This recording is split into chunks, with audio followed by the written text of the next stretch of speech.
Molly Whuppie. A Fairy Tale of England.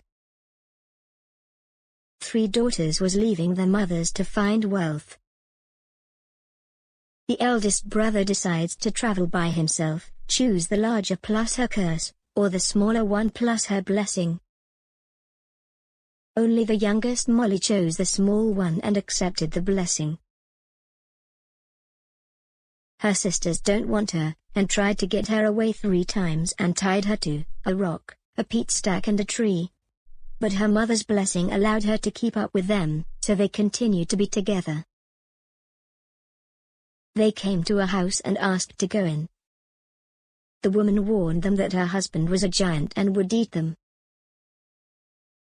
They promised to leave before he comes. But as soon as she gave them something to eat, he arrived. She told him they were 3 little girls, and he was not to hurt them. The giant ordered them to stay overnight, and share the beds of his 3 daughters. He put silver chains around his daughters' necks, and put straw chains on those 3 girls. But Molly changed these marks. At midnight, the giant sent a servant to bring the blood of the strange girls, because he was thirsty. So the servant killed his daughter. Molly woke up her sisters. They ran away. They continued to run towards the king's palace. Their stories left a deep impression on the king.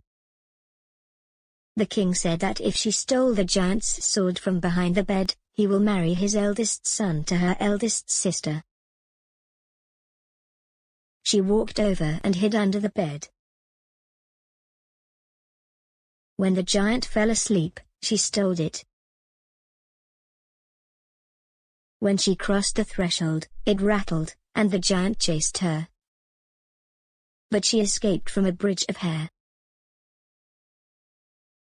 The king let his eldest son marry her eldest sister. Then he tell her if she stole the wallet that the giant put under the pillow, he wants his second son to marry her second sister. She hid under the bed again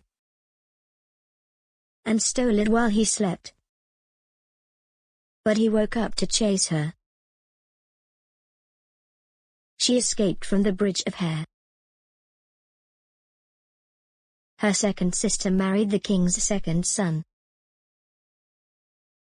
Then the king said that if she stole the ring the giant wore on his finger, he wanted his youngest son to marry her. She went again, hiding under the bed, and caught the ring. But the giant caught her. He asked, "If I do to you what you did to me, what will you do?" She said she would put the giant in a sack, with dog, cat, needle, thread and scissors.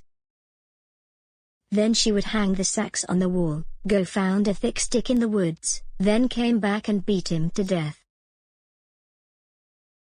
The giant declared that he would do the same. The giant went away when she was in the sack. Molly began to shout, "Oh, if you see what I see." The giant's wife asked her what she meant, until she asked if she could see the same thing. Molly cut her way out with scissors and so the giant's wife inside. The giant came back and began to beat her. The dog's barking and the cat's meows were so loud that he could not hear his wife's voice, but he saw Molly running away with the ring. He started chasing her. But she escaped from the bridge of hair. She married to the king's youngest son, and never saw the giant again.